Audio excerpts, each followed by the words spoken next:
유난스레 질문이 많은 어린아이가 하나 있었어요. 아버지는 목사이셨는데 어느 날 아빠 손을 잡고 들판을 거닐게 되었습니다. 이 아이가 질문 세례를 쏟아붓기 시작을 합니다. 아빠, 저건 뭐예요? 저건 콩을 심는 거란다. 아, 콩을 심는 것이구나. 아빠, 저건 뭐예요? 오이란다. 아, 오이도 심었구나. 그렇게 들판을 한참 지나가다가 무덤을 발견하게 되었는데 아이가 또 묻습니다. 아빠, 저거는 뭐예요? 사람이 죽었을 때 묻는 것이란다. 그랬더니 아이의 대답이 아, 사람을 심었구나 그러더라고 하는 것입니다.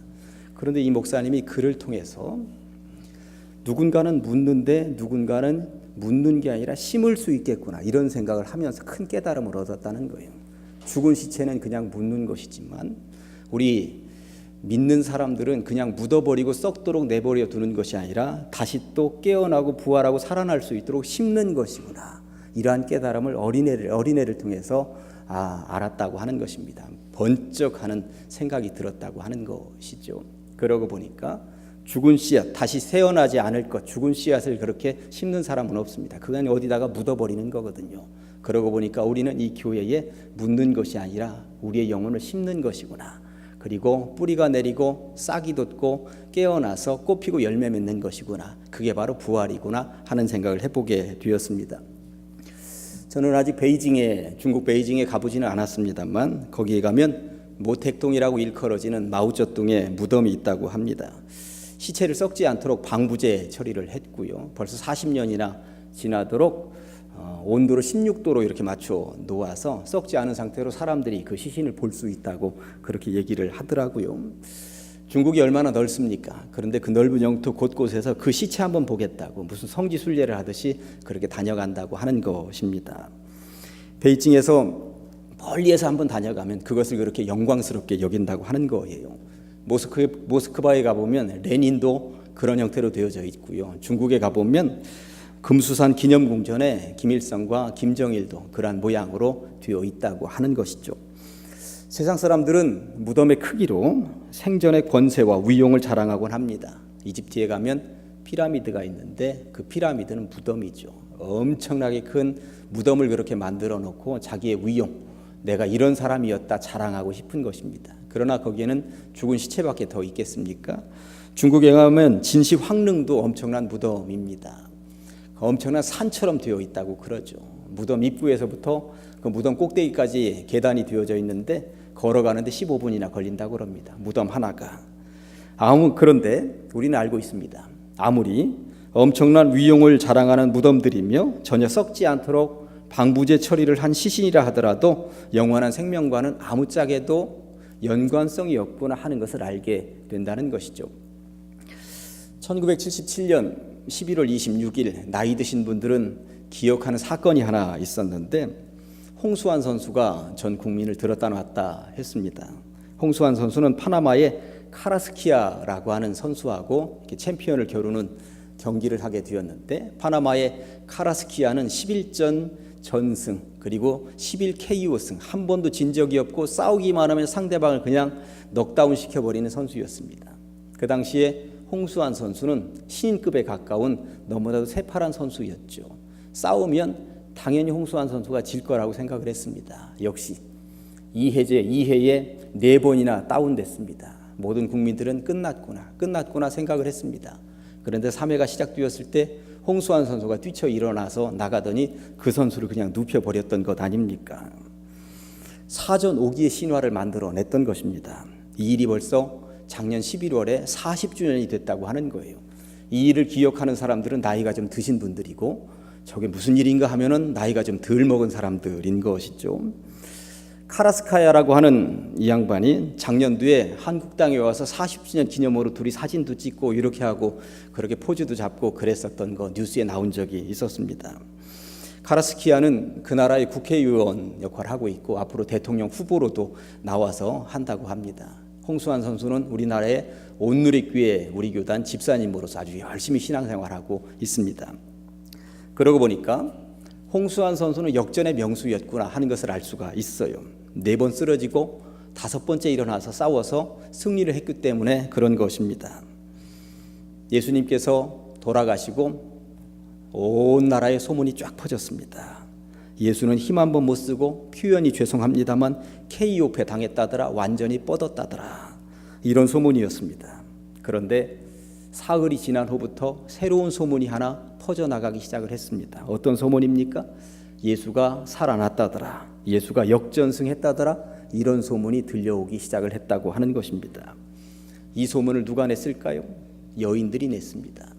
예수님의 무덤까지 친히 찾아가서 그 무덤에서 예수님의 부활을 직접 체험한 여인들이 이 소문을 내기 시작을 했다고 하는 것입니다.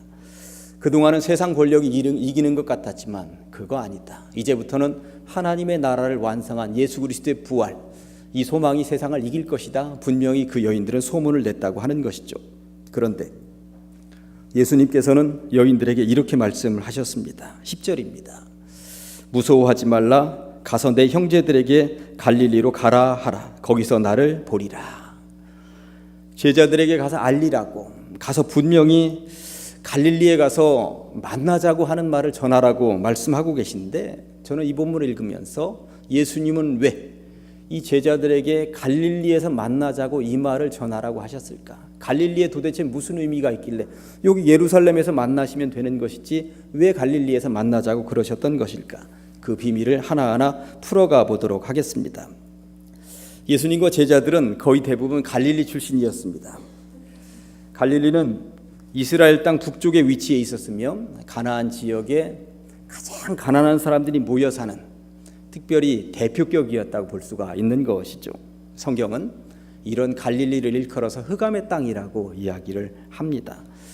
그 지역 출신 제자들이 사실은 예수님 덕분에 얼마나 출세를 한 것입니까? 지난주에 우리가 설교를 하면서 보셨습니다만 예루살렘 들어갈 때, 성에 들어갈 때 온갖 백성들이 겉옷을 깔기도 하고 종려나무 가지를 흔들기도 하면서 그렇게 환영하는 예수님의 무리의 제자들 그룹에 속해 있었다고 하는 것은 정말 촌놈들이 출세했구나 하는 것을 알 수가 있는 것이죠. 아무튼 그렇게도 희망차게 들어갔던 예루살렘인데, 예루살렘은 이제 더 이상 희망의 땅이 아니었습니다. 예수님은 처참하게 돌아가셨고 무덤에 묻히셨습니다. 이 제자들로서는 더 이상 예루살렘에 머물러 있을 이유가 하나도 없었던 것이죠. 더군다나 예루살렘은 예수님의 제자들이라고 그러면 언제든지 잡아서 족칠 생각을 하고 있는 위험한 땅이었습니다. 제자들은 전부 다 그 땅 예루살렘을 버리고 뿔뿔이 흩어졌고 일부의 제자들은 갈릴리로 도망가 있는 상황이었던 것이죠. 그런데 예수님께서는 친히 그 갈릴리로 제자들을 찾아가시겠다고 말씀하고 계신 것입니다.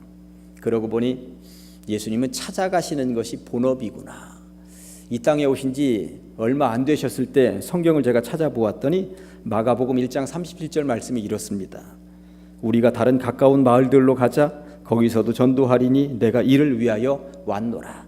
거듭거듭 찾아가시는 분이 예수님이셨구나.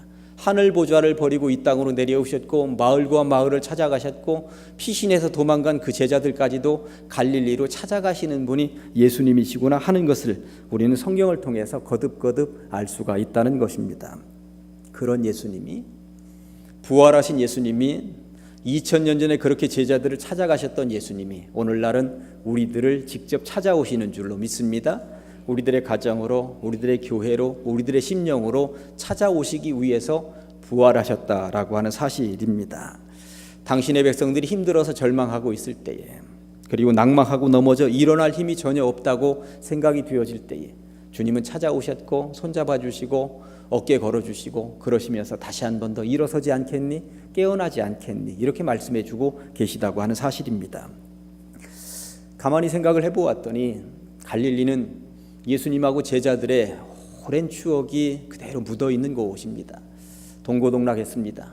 함께 울고 함께 웃었던 곳이죠. 그러고 보니 예수님과 제자들의 첫사랑이 새록새록 묻어있는 곳이 갈릴리였구나 하는 것을 알게 되는 것입니다.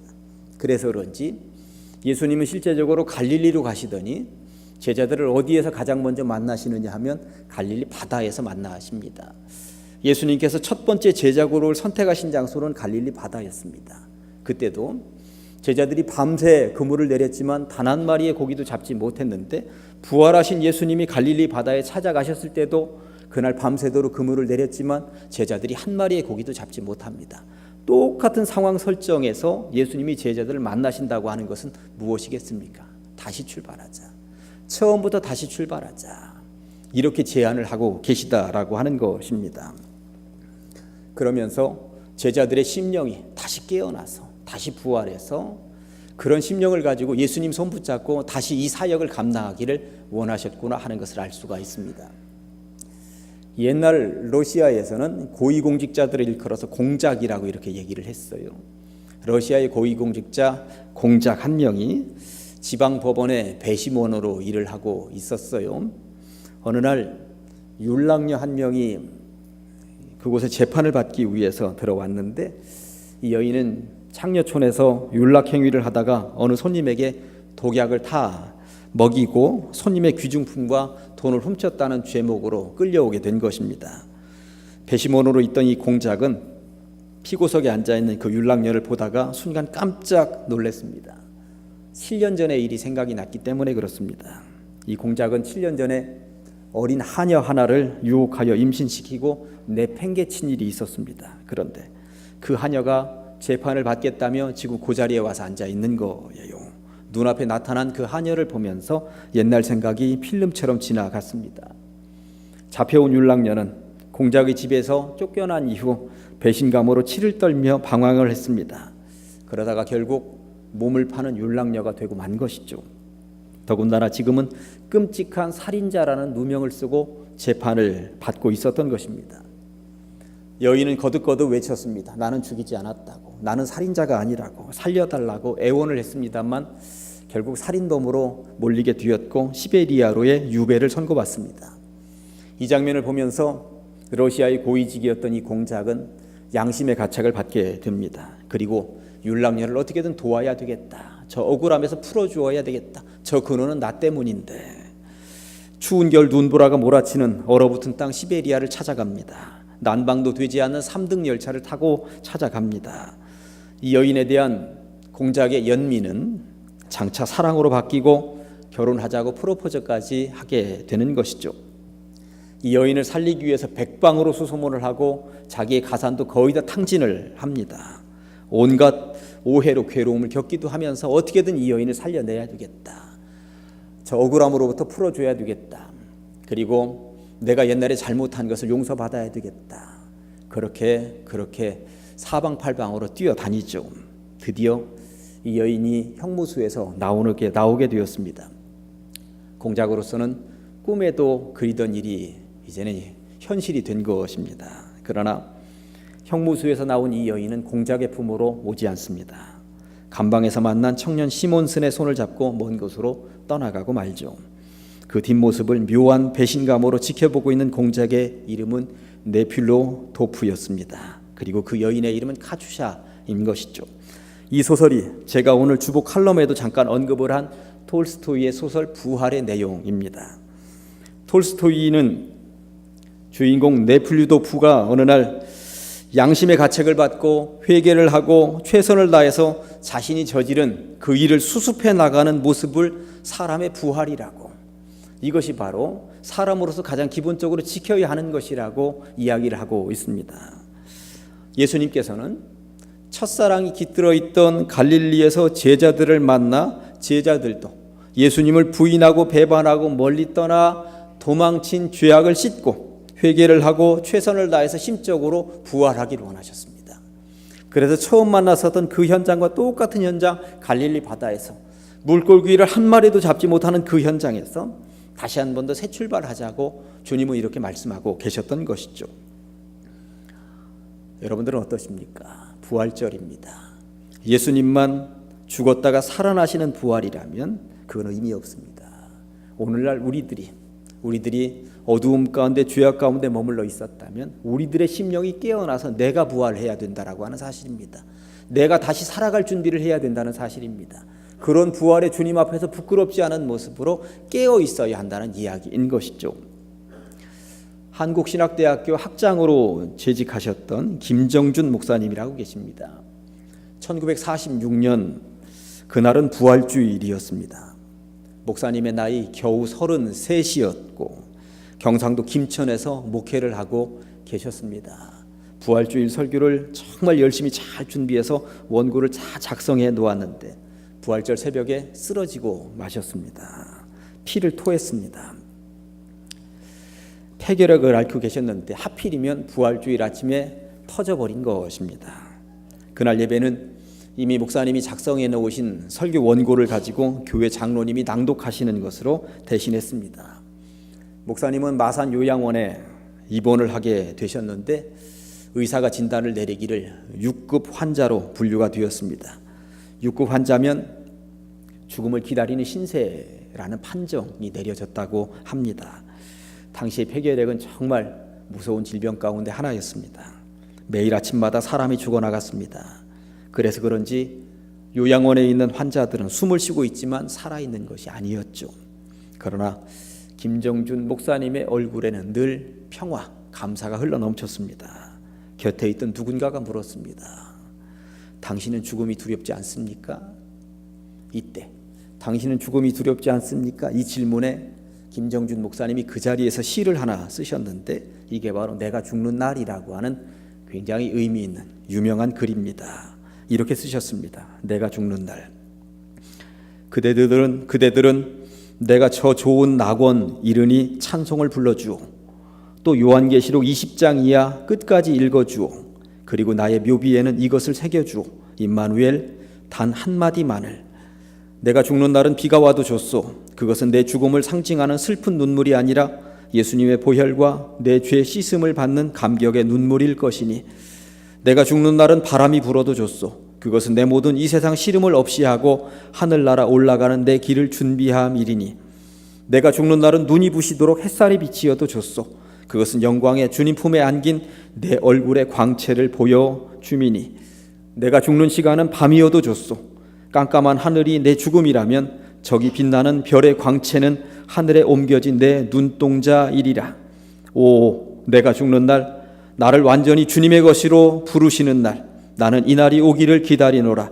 다만 주님의 뜻이면 이 순간에라도 닥쳐오기를, 번개와 같이 닥쳐와 번개와 같이 함께 사라지기를. 그 다음은 내게 묻지 말아다오. 내가 옮겨진 그 나라에서만 내 소식을 알 수 있을 터이니. 이렇게 마칩니다. 하루도 거르지 않고 폐결핵 환자들이 시신이 되어 죽어나가던 폐결핵 요양원에서 김정준 목사님만은 이렇게 노래를, 희망의 노래를 부를 수 있었다고 하는 것입니다. 어떻게 이럴 수 있었을까요? 부활의 소망, 부활의 소망. 죽어서 묻히는 것이 아니라 심겨지는 것이다. 그러니 나는 산다. 영원한 생명이 나에게 있으니 나는 죽음이 두렵지 않다 했기 때문에 그런 것이죠. 그런데 김정준 목사님에게는 곧바로 기적이 일어났습니다. 어느 누구도 다시 살아서 돌아올 수 없다 했었던 김정준 목사님이 30개월 만에 요양원에서 벗어날 수가, 완치되어서 벗어날 수가 있었다고 하는 것입니다. 이후에 목사님은 훌륭하게 교회 목회도 하셨고 한국신학대학의 학장도 하시면서 한국교회에 귀한 족적을 남기셨습니다. 그리고 목사님에게는 별명이 하나 붙었습니다. 관에서 나온 사나이라는 별명이었습니다. 평생을 두고 이분에게는 관에서 나온 사나이, 이 별명이 따라 붙었다고 하는 것입니다. 얼마나 멋진 별명입니까? 예수님도 관에서 나오셨는데 김정준 목사님도 관에서 나오셨다는데 그러고 보니 우리도 관에서 나온 사람들인 줄로 믿습니다. 믿습니다. 예, 죽기 싫으시니까 일단 관에서 나와야죠. 우리는 죽어서 그냥 죽어서 묻힌 사람들이 아니라 죽더라도 심겨진 사람들, 언젠가는 부활할 사람들.